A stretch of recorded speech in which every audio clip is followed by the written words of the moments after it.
Bismillahirrahmanirrahim. भाई साहब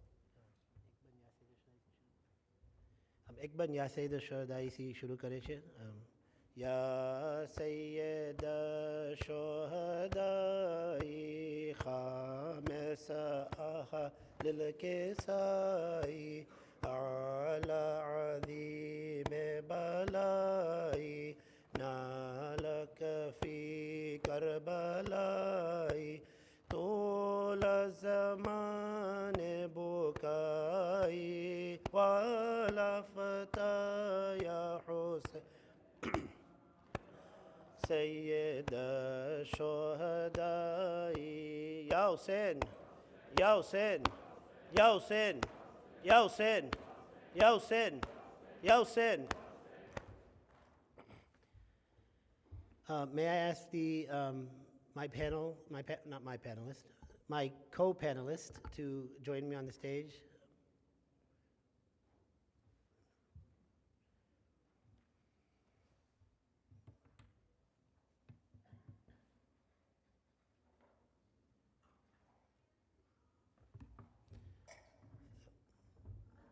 You got it right. So yeah, I got it. Remember. Okay. Oh, this.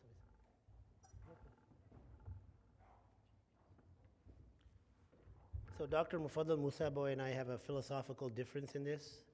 I like to keep the panelist on the stage. He doesn't think so, but I'm doing this just to annoy him this morning. So, أعوذ بالله السميع العليم من الشيطان الرجيم بسم الله الرحمن الرحيم به وبوليه وبداعيه نستعين في جميع الأمور.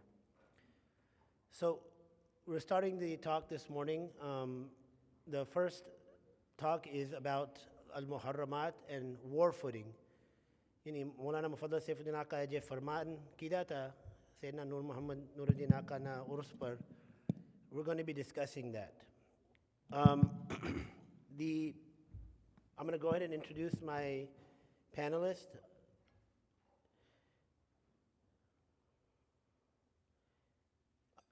Pehle Dr. Asghar Bhai Dudhbhai. He is a practicing neonatologist and pediatrician here in the DFW Dallas area. He did his residency in Maimonides Medical Center in Brooklyn. Did I say that right? He did his fellowship at the New York Medical College and medical director of the NICU at the University Medical Center at Las Vegas. And unfortunately for Vegas, but fortunately for Dallas, things that happened in Vegas did not stay in Vegas. So in 2013, that was till 2013, and then he, fortunately moved to DFW, and now he's the medical director of the NICU at Medical City of Arlington, and he's been doing that from 2013 to 2021. Also, Asghar Bhai Dudhbhai is a very active member of the Dallas SBMA committee, and also the husband of Dr. Munira Dudhbhai. That's why he's very well behaved. Then we have Dr. Sorry, I'm reading this off my phone, I apologize. Dr. Hussein Hedri, who is a internal medicine and nephrology specialist. He graduated at Dow Medical University in Pakistan. He did his residency at Rush University Hospital, Chicago, and his fellowship at the University of Wisconsin at Madison. He's currently working as Assistant Associate Chief of Staff and Section Chief at the Ambulatory Medicine at the VA Hospital of North Texas. He also has two students with him that will join him on stage, Khadija bin Nazar Ali and Sarah bin Sheikh Ali Asghar Bhai Rashid. We also like to introduce Dr. Shabnam Ali. She is a board-certified rheumatologist and is a fellow of the American College of Rheumatology. She graduated as a gold medalist from Dow Medical College. She completed her rheumatology fellowship at Wayne State University in Michigan. After having already completed an infectious disease fellowship, and we'll have to ask her why she did that, but I'm just joking. She was named as top doctor in 2021 by Washingtonian Magazine. She currently practices as a rheumatology consultant in Maryland. Then we have Mullah Josefa Saifi, DDS, MMSC, is that correct? board certified in periodontics and dental implant surgery. He's also Jamia Si Parache, and he's obtained the Al-Faqhi degree. He did his DDS or dental school at UCLA, and then Harvard School of Dental Medicine was where he did his periodontics fellowship and residency. He is currently in private practice in Los Angeles and Bakersfield.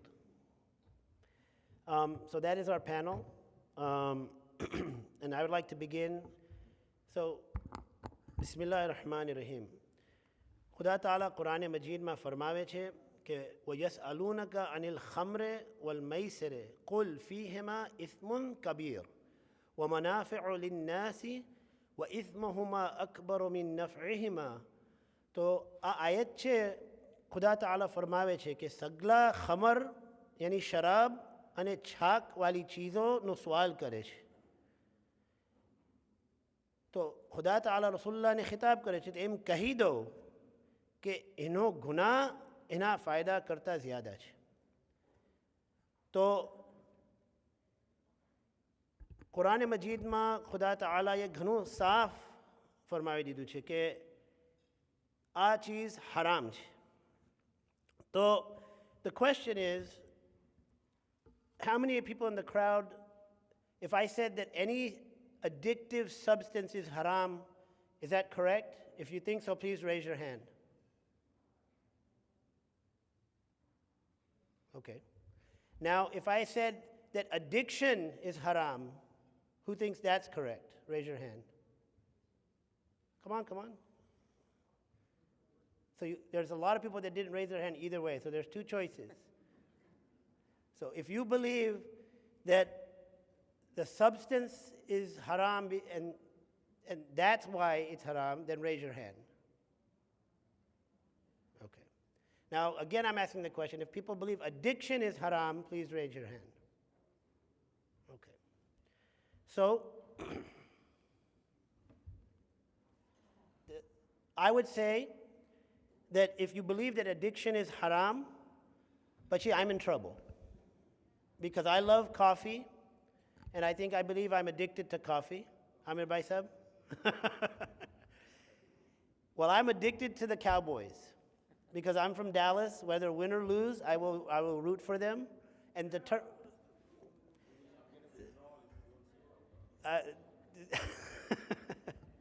so the term addiction that we talk about, right? We talk about addiction is a behavior, right? If people have addictive behaviors. Again, this picture of Dr. Alibhai on the bottom right here watching TV. So he's addicted to TV. Yes, addiction can be bad, but you can be addicted to good things like sports. You can be addicted to things that you need. But if you look at the detail here, Khuda Ta'ala પછી શું થાય છે કે ઇમામ અલૈહિ સલામ ફરમાવે છે કે મા અસ્કરા કસીરહુ ફકલીલહુ હરામ. એની જે ચીઝના અંદર ઘણું એને કન્ઝ્યુમ કરવામાં છાક આવે છે એના અંદર પછી એનું થોડું બી હરામ છે. So the word that is used by Imam is ma aksara. Ma in Arabic means cheese, the substance. So whatever substance causes you to have chak. Now you have to understand what is chak. It's not addiction. So, Sayyidina Tahir Saifuddin Aka farmawe che ke al-aqlu fil insani a'la al-jawhari mutalali'un fi nafsihi kal-azhari.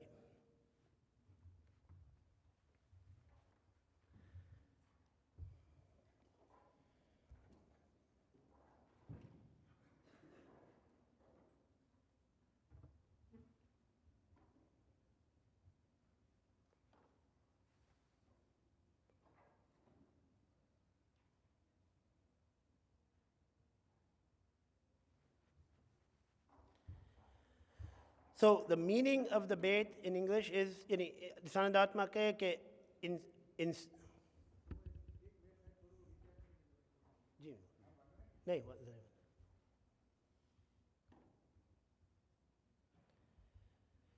So a आपने सब शुरू में आयत ની जिक्र फरमाई कीधी के वयसअलूनका अनिल खम्र वल मैसर પછી એમ जिक्र कीधी કે આ બે ચીજ ખુદા તાલાએ કુરાન મજીદમાં હરામ કીધું છે અને રસુલ્લાને અમર કીધું છે કે આ સગલાને કહી દો કે આના અંદર એનું ગુનાહ એના નફો કરતાં ઘણું જ્યાદા છે તેથી હરામ છે. પછી મમલુકે સવાલ કીધું કે એડિક્શન હરામ છે કે ચીજ હરામ છે, સબસ્ટન્સ હરામ છે. કેમ કે એનું મિસાલ એમ છે કે ઘણી ચીજો આપણે એડિક્ટેડ હોય, કોફી આપણે પીએ છીએ કે મને કોફી પીવું જ પડે એમ, અને સ્પોર્ટ્સ ઘણા લોકો કહે કે મને સ્પોર્ટ્સ વગર ચાલે જ નહીં, તો એમ બિહેવિયર છે એડિક્શન, પણ એ એડિક્શન હરામ છે કે જે ચીજ હરામ છે. પછી એનો મિસાલ આપું કે માં અસ્કરા કસીરહુ ફકલીલહુ હરામ, તો એના અંદર ઇમામ ઝમાન જે ઇમામ અલી સલામે ફરમાયા કે માં અસ્કરા તો ચીજ હરામ છે, સબસ્ટન્સ હરામ છે. તો એ સબસ્ટન્સ શું કામ હરામ છે હવે એના ઉપર જિક્ર થાય. હમણાં શરૂ આના પહેલાં નહીં.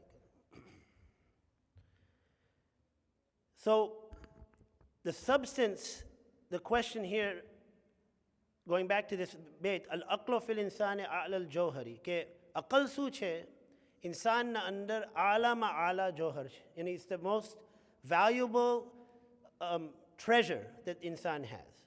Mutalali'un fi nafsihi kal azhari, yani ઘણું રોશન છે પોતાના જાનમાં ચંદ્રમાની મિસાલ. તો આ al-aqal in man is the loftiest substance, luminous like the moon in his soul. So is substance to loves as Amir al-Jami al-Muqaddas Sayyidi Yusuf Bhai Sahib Najmuddinના જે philosophical discourseના કિતાબમાંથી આ ઇંગ્લિશનું translation આવ્યું છે, તો સબસ્ટન્સ ઇસ્તેમાલ થયું છે. સો અકલ શું ચીજ છે? What is અકલ? ઇન્સાનને અકલ આપવામાં આવી છે તો ઘણા આલા કિતાબોમાં બી એની જિક્ર છે કે અકલ શું છે કે ખુદા કે જેનાથી ખુદાની તૌહીદ થાય છે. અકલ वो ચીજ છે, અને તૌહીદનું જે નૂર છે તે અકલથી પહેચાનવામાં આવે છે અને ખુદા તરફ લઈ જાય છે. સો औलियाउल्लाह किरामीए जे शरीयतो आवी अने रसूलुल्लाहनी जे शरीयत घर्रा छे, ये इंसान अने हैवान यानी जानवरों एनिमल्स ना अंदर फरक शू छे कि अकल. अकल see you can differentiate yourself from the animal instincts and become towards the lofty, जेम फरमायुं छे लॉफ्टीनेस एंड बुलंदी आपने जे कही छे. तो शरीयत ये एवी चीज़ों नाफिज की दी है कि जेना सबब अकल ने गाइड करे कि आम जाओ, अने ए मिसाल चीज़ों हलाल की दी है अने हराम की दी है. So in that, why are these substances haram? શું કામ એને હરામ કરવામાં આવે છે? કે છાક જે આપણે કીધું ને કે છાક શું છે? છાક ઇઝ એવી ચીજ છે કે જે એડિક્ટિવ હોય, બરાબર છે, પણ એનો હમલો, it's effects are on the brain in a very negative fashion. यानी આપણે જે શું ઇસ્તેમાલ કરે છે કે અકલના દુશ્મન છે, અકલને ફસાદમાં ફાસિદ કરે છે. It destroys our intellectual capacity. So nicotine, one of the substances that we'll be discussing today, especially in the youth. When it's given, when people take nicotine, it affects the prefrontal cortex. Now, neurologists in the group, apne Ibrahim Bhai, what does the prefrontal cortex do?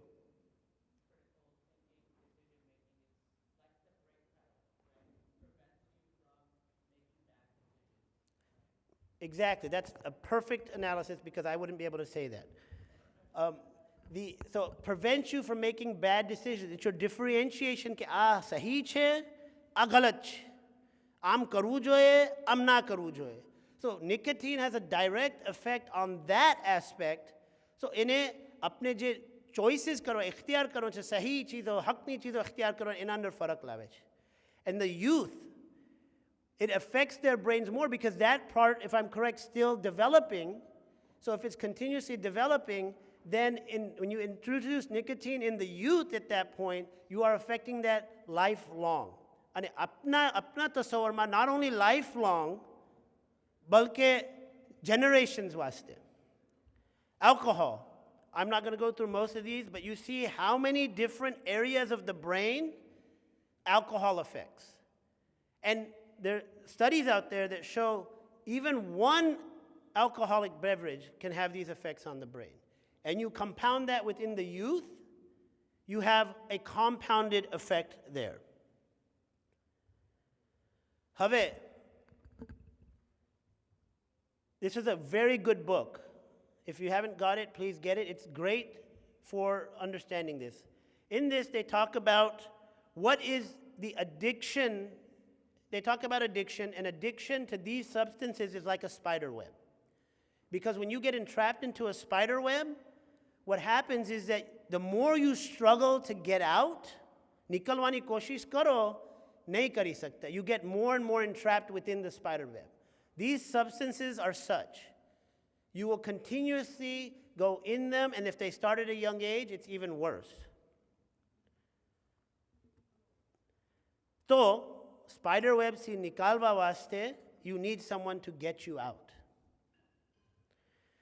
हमारा वास्ते हमारा मौला है कि जे हमने आ झाल मासी आ trap मासी निकाली रहा है खुदा ताला अपनी उम्र शरीफ ने क़यामत दिन तक दराज कर जो तो सैयदना नूर मोहम्मद नूरुद्दीन आका ना उर्स पर आप ये जे बयान फरमायो इनो मैं एक जुमलो पढ़ूँ छूँ हमना कि जिना अंदर आंसू ना आवे तो ममलूक आले मोहम्मद ने जे अमर बनो तो वेपिंग नो अने जे फरमायो तो मोला तो फरमायो के ममलूक आले मोहम्मद ने आ वहद करी बारी छे मारा पर वाजिब छे तेसी तमने कहूँ छूं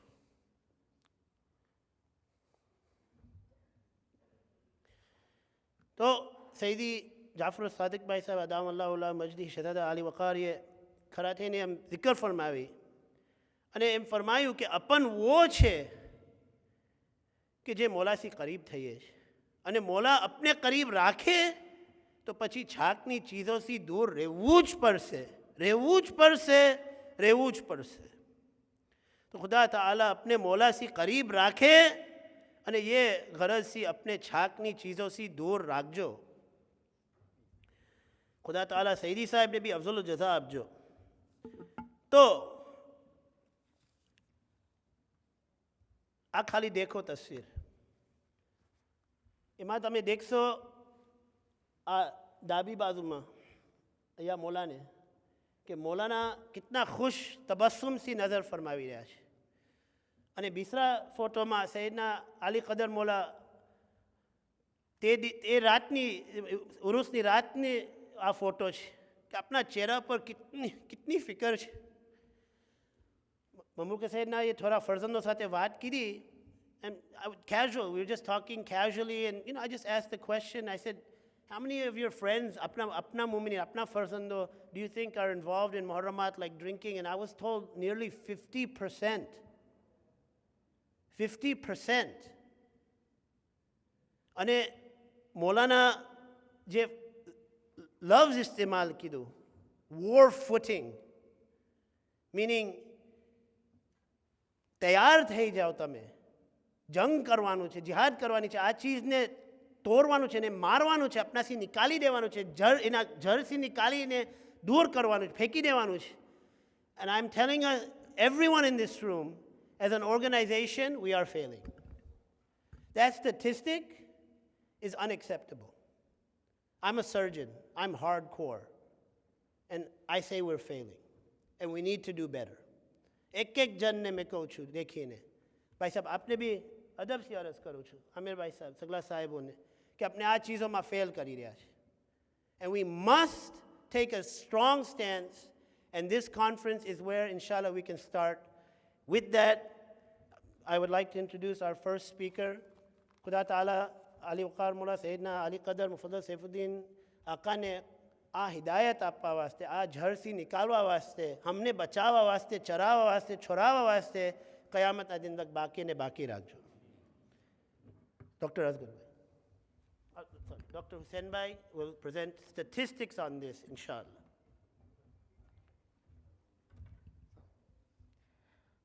Assalamu alaikum. So what a perfect segue to start our portion by Dr. Mustafa Alibhai. I think I could not have, even in my wildest dreams, come up with a opening which was as effective, as poignant, and as emphatic as he did it. Because that's exactly right. This is a war, and we are now going to be on war footing. So when we obviously first saw Maula's bayan, and it was just before Ramzan last year, the Medical Umur Committee at the Plano Jamaat decided that this is, as he said, this is a war, and we have to take it, the bull by the horn, and we have to take an initiative. But the target audience over here is the youth. And as they say, if you have to destroy a nation, destroy the youth, because we have lived the life that we had to. So they are the target. The target audience is about the 13-year-old up to the 22-year-old. So we took that segment of our population in mind, and who better to lead the Maula's war against this menace. So we are blessed. We are blessed to be born in Iman, and we are blessed, as Dr. Mustafa also said, to have a fearless, amazing leadership. Aka Maula has such amazing vision for us. So if you have all the necessary paraphernalia to make an impact and make a fight, what is stopping us now? And that's why we took this Maulana Farmaan ne Mata Chalavi ne. We decided, the Medical Umur Committee decided to take this on as a research project. And as they said, that the war footing has to be done by the youth, by the youngsters, because it's their war. Maula, with his amazing benevolence, with his amazing wisdom, will be our guide, and the youth will wage the war. And that's the reason we have these 3 sample students who were part of our team at the Plano Jamaat. Please come on. I know Mustafa Alibhai mentioned 2, but we have Zahra Tapia as the 3rd person, and they are the 3 part of the group of 8 who took it upon themselves, with the guidance of the Medical Umur Committee, to wage this war. Why the youth? As they say, Meere karwan hum the, ruhe karwan tum ho. Hum to sirf unwa the, asl dastan tum ho. They are the real dastan, and they are the ones who are going to lead us to the future. So without much ado, I am going to let my youth take over and present the data that we got from our community, within our community, the community that is blessed, the community that is empowered, the community that has it all. Everything on paper, we have it. The more we ask for it, we've already been provided in the form of Aka Maula Tolullah Sharif, who is always, what an amazing picture Mustafa Alibhai has put up there. The change in Maula's demeanor, the change in Maula's tone is the perfect example to show this is serious stuff, and we need to take it very seriously.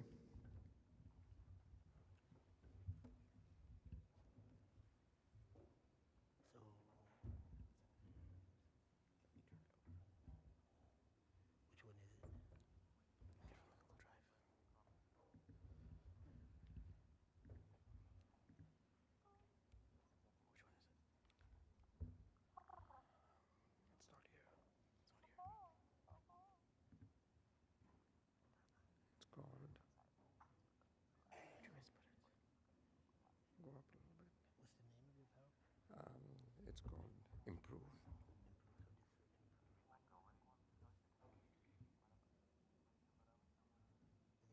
Yeah, Project Improve. Thank you. Other presenter notes?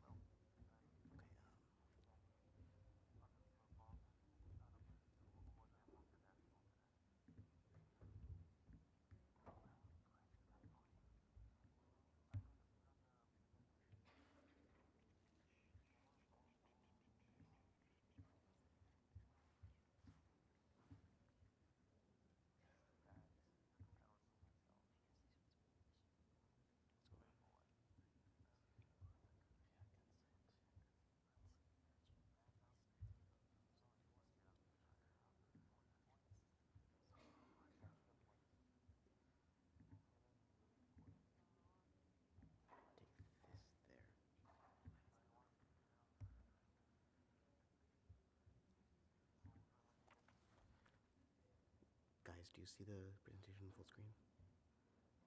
Okay.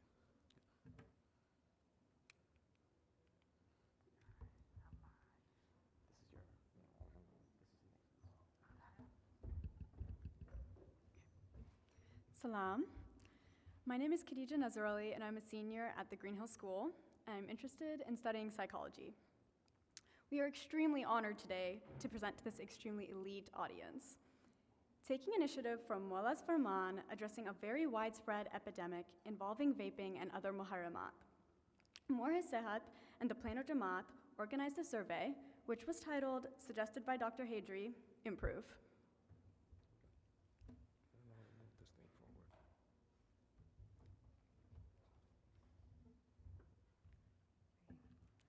Assalamu alaikum wa rahmatullahi wa barakatuh. Kem cho sagra? Khuda Ta'ala Ali Qadar Maulani Umar Sharif ne Qiyamat ta din nak daraz kare. My name is Sarah Sheikh Ali Asghar Rashid. I am a second-year college student with the goal of studying in kinesiology and eventually becoming an orthopedic surgeon, inshallah. I am glad to be surrounded by such role models. Allah subhanahu Quran Majid ma farmave che, Ya ayyuhalladhina amanu innamal khamru wal maisiru wal ansabu wal azlamu rijsum min amali shaitani fajtanibuhu la'allakum tuflihun. Allah subhanahu in this ayat has explicitly stated and prohibited the use of khamr and maisir. Khamr in Arabic means something that overshadows. Hence the veil or bardo is called khimar, something that covers or overshadows. Every ayat where the word khamar is used in the Quran has a negative connotation and the element of being prohibited. As doctors, you all have taken the Hippocratic Oath, an oath that I also hope to take one day. That oath is a pledge to use our skill sets to serve humanity. I'm honored to have had the opportunity, special thanks to Dr. Dudhbhai Hedri, to have the opportunity to work with these talented individuals, Khadija bin and Zara bin, in Plano to reach out to my fellow youngsters. Understand the realities of the world that we live in and do something about it. It takes a village, and I believe that that is what SBMA is all about, and we have the best of the best. In the ayat that I just read, Allah states, in the context of khamar, fajtanibuhu, meaning stay away from something. As a matter of perspective, when you stay away from something, you tend to go towards something else. As mu'minin, as medical professionals, our pledge to Mawla to stay away and help others abstain from such substances that overshadow judgment and hinder the ability to serve humanity brings us closer to Mawla. And that is what we are all about. Shukran. Wassalam.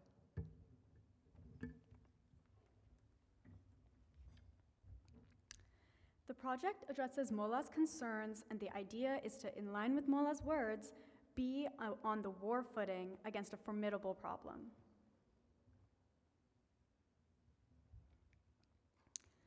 Improve was originally introduced to us by Dr. Hussein Hedri and the medical team. Essentially, it was a way for us to raise awareness on the prominent epidemic of vaping and other Muharramat that is affecting our generation the most. We also believed that because us youngsters were presenting it, it would cause more attendance and attention at the masjid. To start off, we had around 45 people from the ages of 13 to 22 take a survey that consisted of different aspects revolving vaping. However, before we get to that, let me explain more about how our team got started. To start off, our first meeting consisted of 9 members between the ages of 13 and 22 who had never worked together before. To grow team bonds, the Snimban had us participate in an exercise that tested our trust and listening skills of our teammates. This helped me specifically recognize helpful traits of my teammates that would come in handy along the way. To summarize, we sent out surveys to over 45 children between the ages of 13 and 22 and collected data over a span of 2 weeks.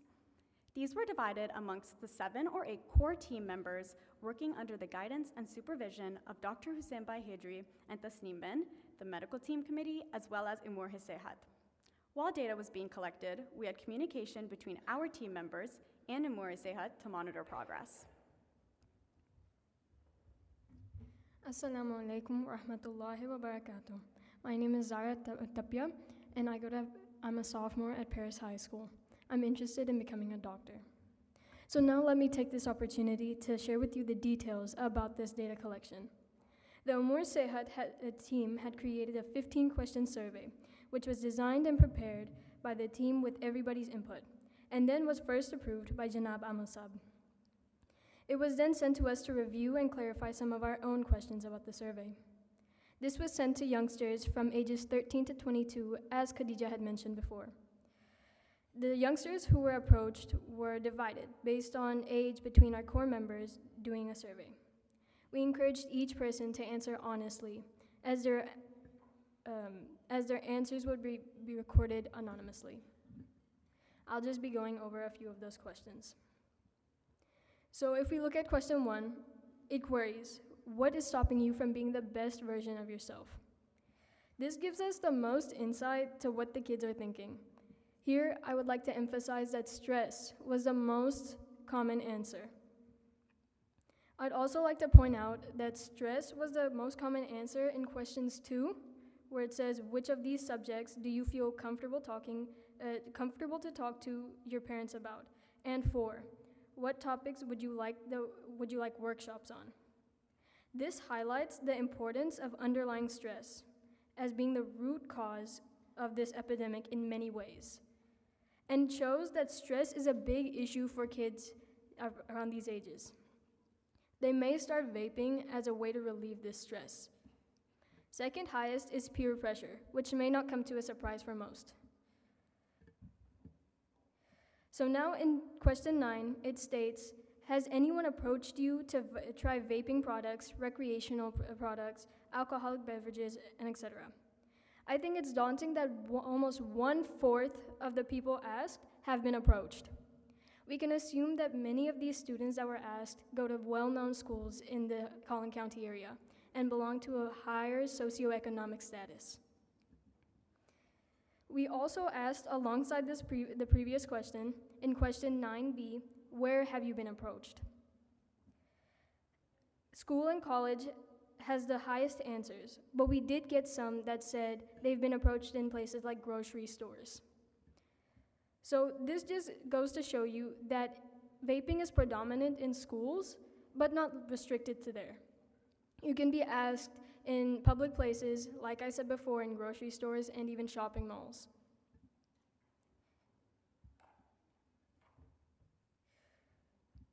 For question 12, we asked, do you know of any friends, relatives, family members that are currently engaged in Muharramat?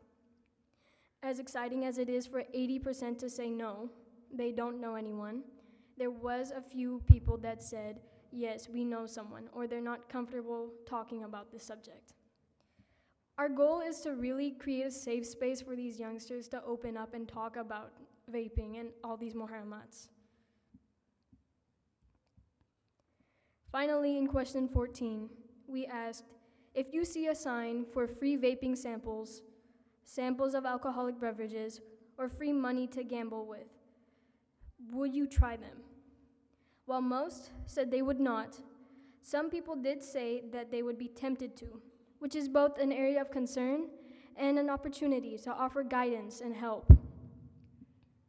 The purpose of this question was never to accuse anyone or embarrass. We want to stop people from even trying vaping. We want to make them less vulnerable by improving awareness that it's highly addictive, give them the confidence to say no, strengthen belief system that they can do without this. We can achieve this by identifying high-risk kids and groups of students that are more likely to try vaping and study their characteristics. But this is just the start of the battle. Our follow-up plan is to hold workshops for both youngsters and adults, which will be ran by our Umur Sehat.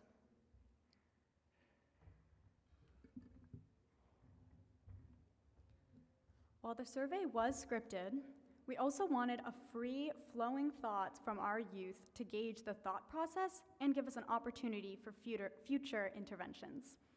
This insight was very well received and highly appreciated from our youth. We concluded the program, which we did on Maula Ali's Raat, 21 Raat, by having the entire masjid say these words.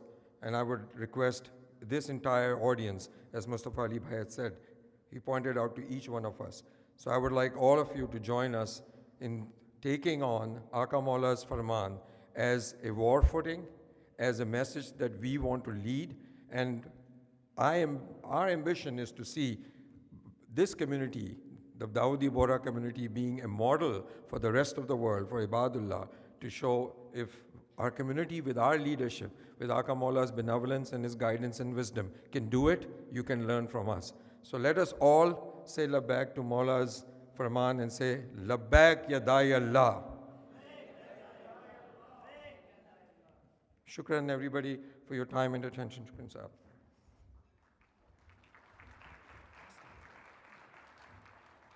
Just real quick, I did want to thank Dr. Hussein Hedri and Tasneem Ben for their guidance throughout this whole process. We look up to you so much. Thank you.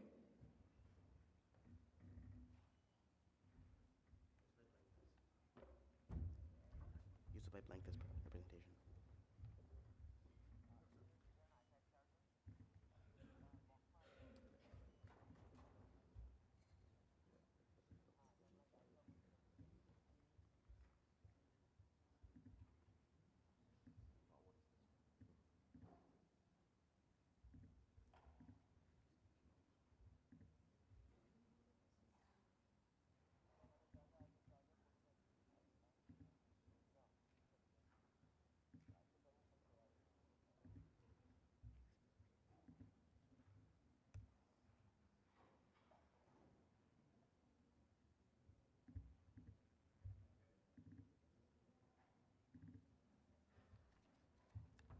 Which one is it? This one. This one? Go to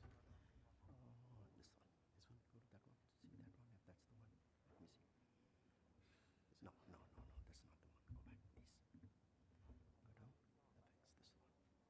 Go back, please. Go down. Affects this one. This one, yeah, that's the one. Okay.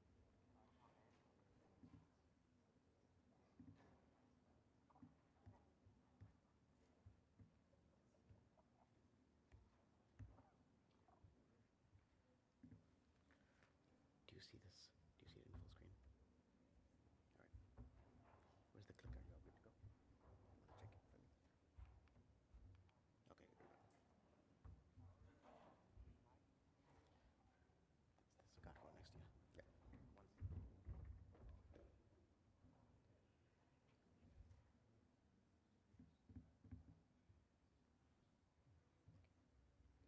Assalamu alaikum, everybody. Bismillahirrahmanirrahim. I'll run you through in next 20 minutes, right from the process of beginning, what happens with pregnancy, run you through the newborn, run you through the pediatric population up to the adolescent age. I'll be more clinical so that you get a picture of how things are going through.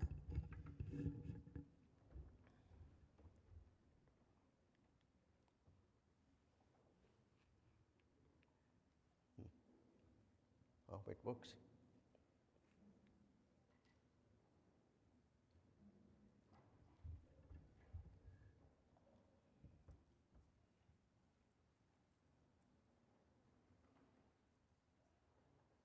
Down, no, down one. Okay.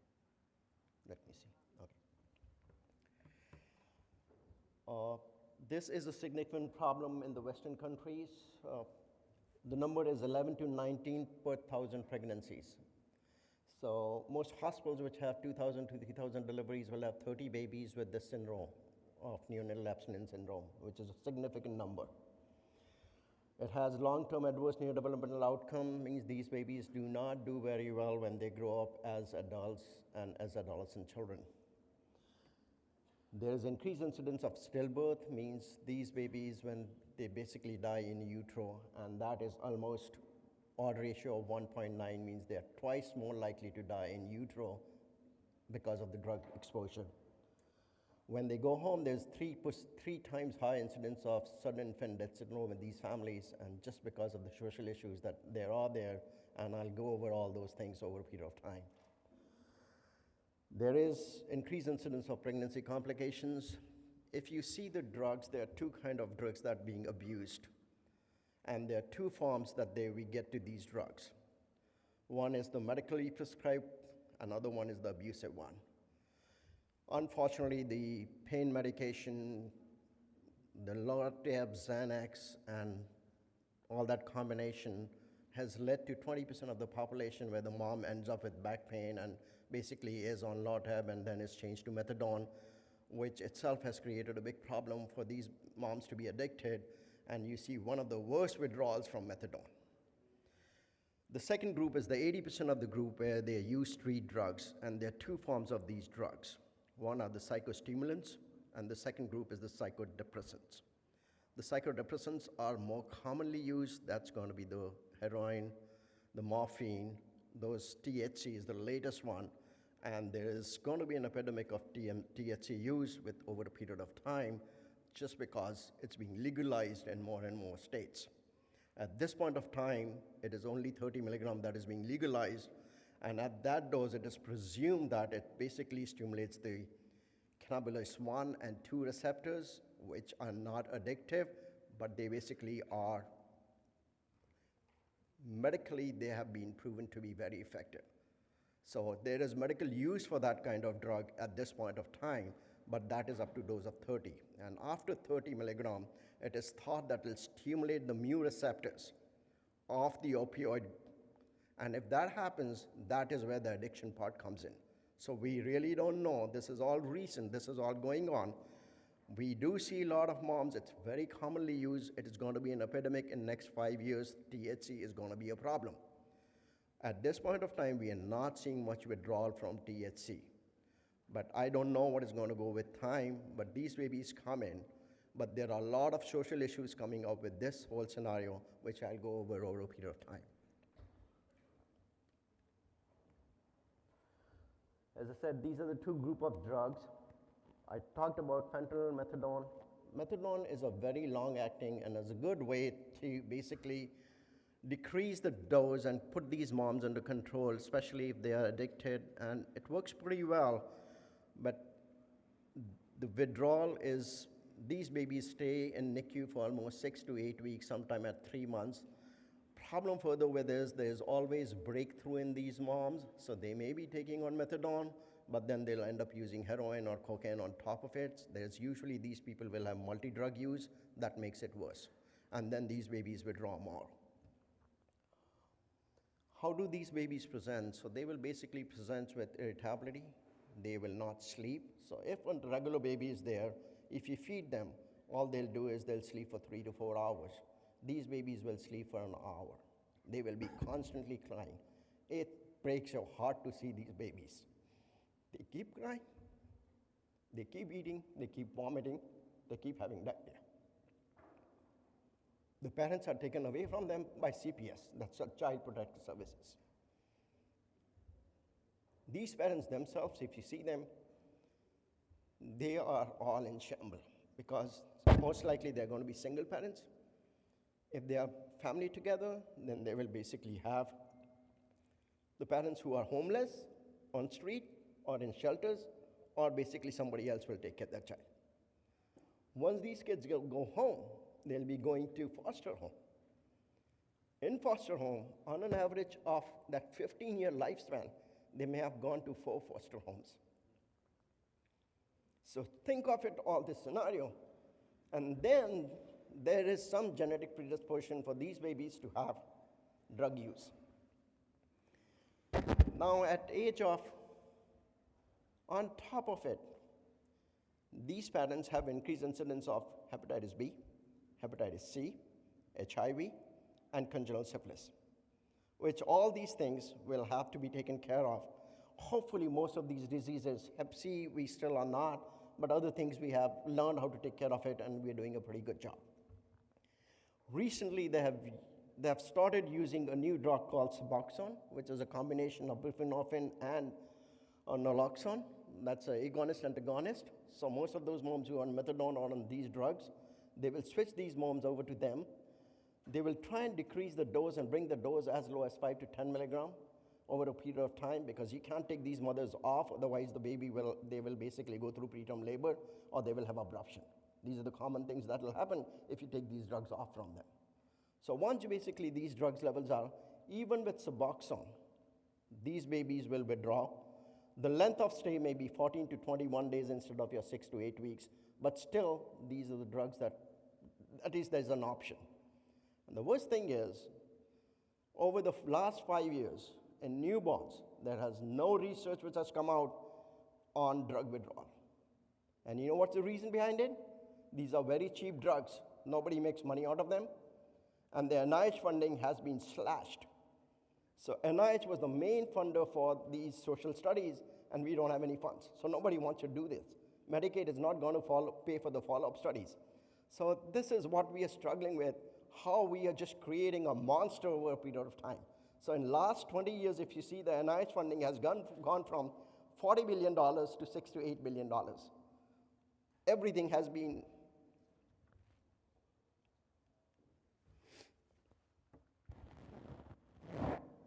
Next is cocaine and the psychostimulants. These basically causes vasoconstriction.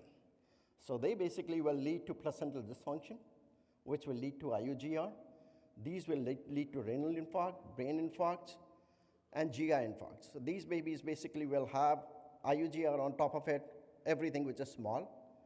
And they will be born, and most of the time, you may not even notice that these babies had any problem. They will go home. The narcotic withdrawals will have some withdrawal, but the cocaine ones basically may not have anything. And the amphetamine ones, they are another group which is, now the rural America has two major problems. One is the fentanyl, and the second one is the amphetamine.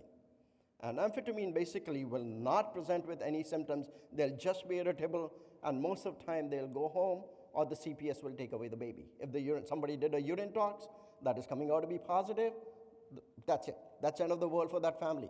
That baby will be taken away.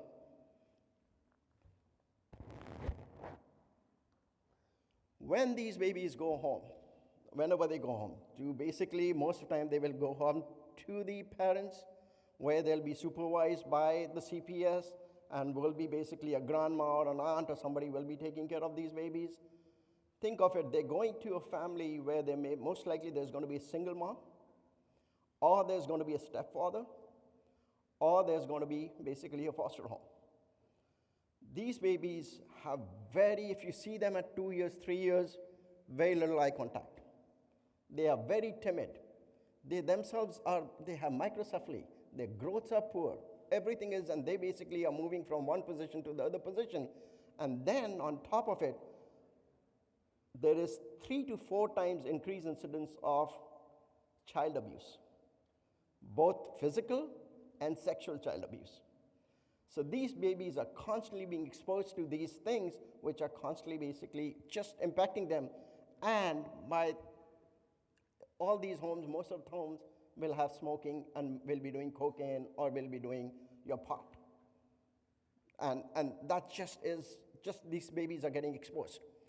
These babies, even if these are not exposed to these and they go home, they have increased incidence of learning disabilities, minimal brain dysfunction, attention deficit hyperactivity, all forms of behavioral problems that it's just a perfect storm there that these babies are going to get exposed to.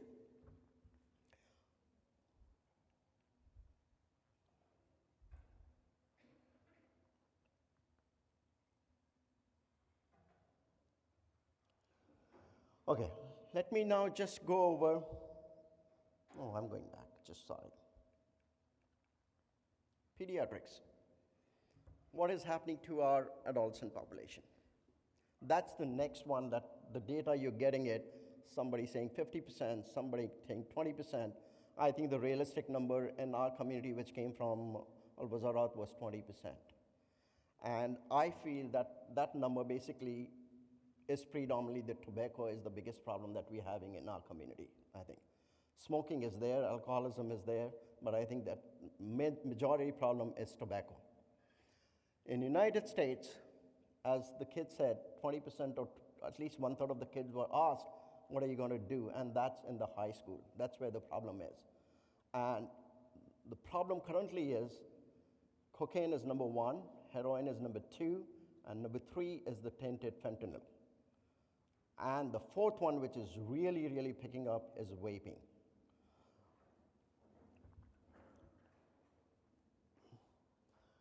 why this particular thing is, adolescent is a lot is happening in their life. There are a lot of stresses. Not only that they are going through a physical, emotional, psychological changes, but there are a lot of pressures, peer pressure. Social media has killed it. The Instagrams, the TikToks, the Facebooks, basically everything they do is posted. So there's this feeling that I want to be in the popular group. Everybody wants to be in a popular group. If you're not in the popular group, you're out, you're not part of it. And that's what is basically getting these kids. And on top of it, we are not helping them. We want all our kids to be professionals and the best of the best. You have to recognize what is the potential of your child. Please don't throw them under the bus. If they're not capable of doing something, don't force them to do it. It just stresses them out, and you're just exposing them to this whole scenario where it's going to stress them out, and it's very easy for them to get vaping or smoking or drugs. So it is it's a balance that we have to act.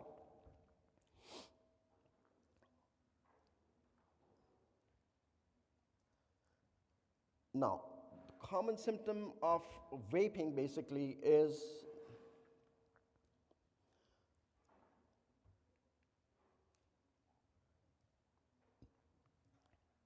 these kids usually will have dry cough, nosebleeds, loss of appetite, and behavioral changes.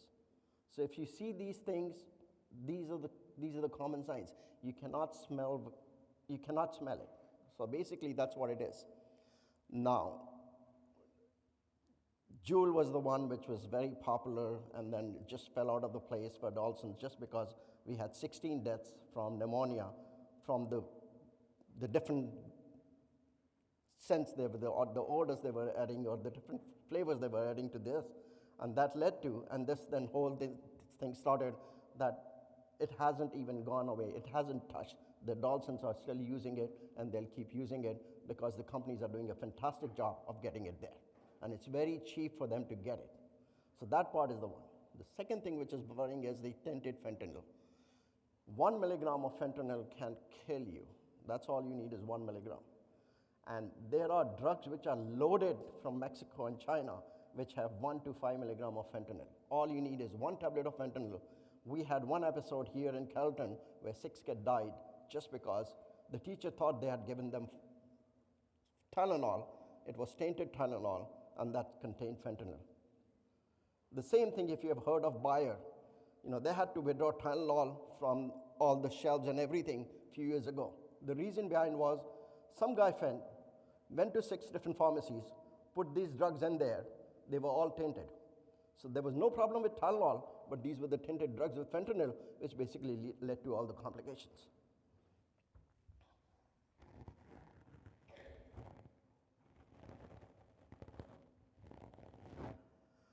We have very little data right now on vaping at this point of time. And we really don't know what are the long-term effects of vaping. We expect them to be very close to smoking. And that's going to be the peripheral vascular disease, which I think next speaker may take over, so I just don't want to go there. Tobacco is a major problem, and as the last speaker presented, tobacco basically increases your attention. It just increases your attention and basically increases your efficiency. So every time you're under stress, you smoke, or you basically take the tobacco, it gives you a rush for 3 to 4 hours, brings you up. So if you have to work for 16 hours a day, that's the thing which is going to get you there. And that's how people get addicted to it. So if you understand why people are doing what they're doing, it's, again, exposure. It's getting you better there, and people feel. And then basically you constantly develop. Why do we develop addiction? You develop tolerance. As you develop tolerance, you keep just going up, going up, going up, and that's what basically is going to hit you. So something which does not develop tolerance, that's what THC is right at this point of time. So probably that's why we're not seeing the withdrawal, and it's been getting approved everywhere, but that's where the problem is. As far as we are concerned, I think we are still very mahfooz. What I see in our community is Madrasa is a very effective way of basically saving these kids. And more of kids are into Hafiz now. Mukarram and Jamia are basically take these kids away from these high schools. That's the best thing you can do. You know, because these high schools are going to be there, which are going to basically, you are going to get exposure, there's going to be peer pressure, and anytime there are other things which are there, basically it's going to be it's going to impact them. We all have to be aware of it. It is a war footing. We have to work, educate. Bring it up, talk to your kids. The more you talk to your kids. That's the number one thing. If you don't talk, don't presume anything. That's where the problem is. I think my 18 minutes are over, so I'll yield to the next speaker.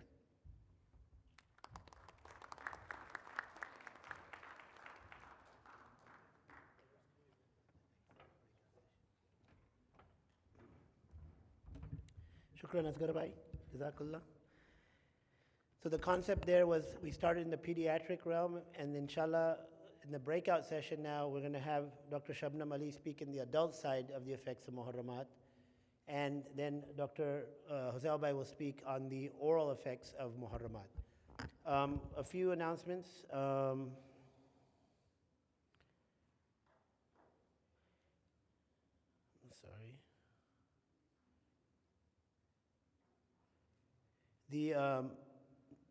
Up to 5 minutes, between 3 to 5 minutes, I'd like to take some feedback from the crowd.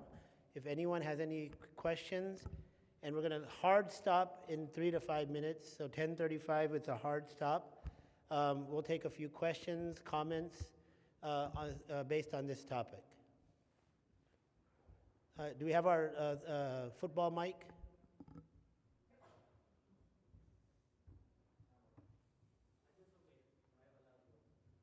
Oh, give me 1 second, Kaka. Let me say, and I don't mean that because you're white beard, because you really are my Kaka. After this session in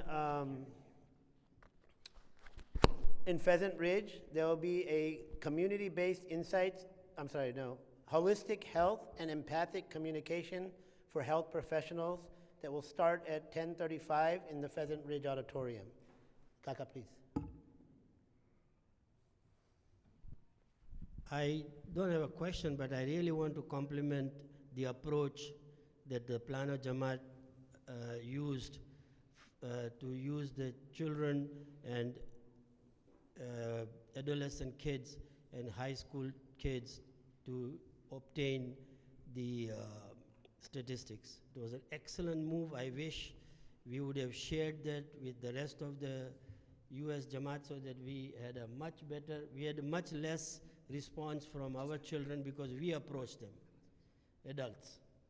And I think the children approach was an excellent thing, and I really want to congratulate the thought process. And I think we are going to now start implementing this youth approach to obtain the statistics. Thank you very much for the great suggestion. And I congratulate the kids who did that. Tasneem Ben? I just want to say thank you for shining the light on this subject, because of course this is right now really growing, and also in our community. As parents, of course we think our kids are perfect. I would appreciate it if you guys can tell us what are more signs that we should look into our kids, because we completely overlook them, thinking we're doing everything right, going to masjid, everything, but kids, what they're doing in school, and there's so much avenues. So I would appreciate it if we can get some more, red flags so that we can look for them before they're too late. Thank you. And just a quick reminder, please scan the QR code for the CME to obtain the CME. And then you have to sign up and follow the instructions that were sent out on the WhatsApp group. If there's any questions, contact Dr. Sheikh Aziz Punawala or Hatim Bhai Fatehi. Just Did anyone want to give a jawab to a response to Tasneeman's question? I'll take that. It's okay. Yes, Tasneeman, it's very difficult, very, very difficult to identify these issues. The calmness thing is basically you will see sudden change in behavior. Okay, that should be the red flag that you have. If you see that there is this child who is doing pretty well in the school and all of a sudden we are dropping our grades or we are not doing very well and we are getting very withdrawn and basically you're fighting everything. But these are all normal adolescent behaviors, right? This is what you expect. But as a parent, you will have an insight into your child. If you talk to your if you are close to your child, if you're discussing everything, sometimes they'll give you hints. They will throw here and there that you're doing this to me or this thing is doing to me. Don't ignore it. Don't say that this is it'll settle down. Yes, you should start it like that, but if you see that constantly, if they tell you something, just sit with them. Talk to them, what's bothering you? Why did you say so? And you have to be like a friend. This is an age group where if you are just going to say, this is my rule, it's not going to work. Trust me, it's just going to make things worse. So it's an art. I'm sure most parents know it, but it just is, deen hai, and we have to follow that. But sometimes this is a different, we are bringing our kids in a different culture. It's not India or Pakistan. And if you saw yesterday, 78% of the parents did not have any education, or had their basically high school education in India. So when I talk to my daughter, to be honest, she tells me, you don't know what you're talking. And that's what I get to hear. So, and most of us are. So it's like, and as a doctor, like a pediatrician, I just don't understand half the things what they say. So it's a tricky thing, but yes, you have to have the warning signs and talk to them. That's the most important thing.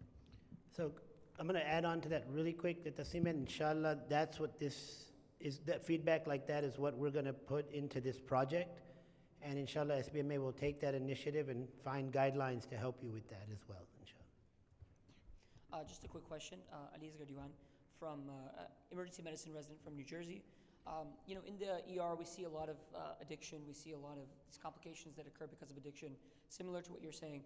In your presentation right now, you allowed some emotion to take over you, which I think was really good in describing, the things that we see. A lot of times in the ER, we think if people saw the true consequences, the raw truth of this, then they would never do something like this. How do you think that's an effective way of communicating, especially within our own Jamaats, by showing the so-called raw truth, the clinical signs, symptoms, pictures, things like that, your own experiences? It is always a very effective way, to be honest. It is very effective way. But when you do these things, first you have to look at really what is the incidence of the problem, okay? If you go in a crowd where the incidence of this problem is going to be very, very low, most people will get bored within 10 minutes, 15 minutes, and they will ignore you. So unless you have those data, really those points where you have done your work, so always in a clinical trial, you always look at these incidents, the prevalence, what it is, and then you shoot at it.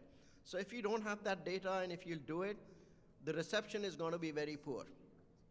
So yes, you should do that probably once a year in a very brief session where you stop everything in 15 to 20 minutes and you really need a very directed talk, and it has to be really done nicely rather than any person who comes random talks, and that's not going to work.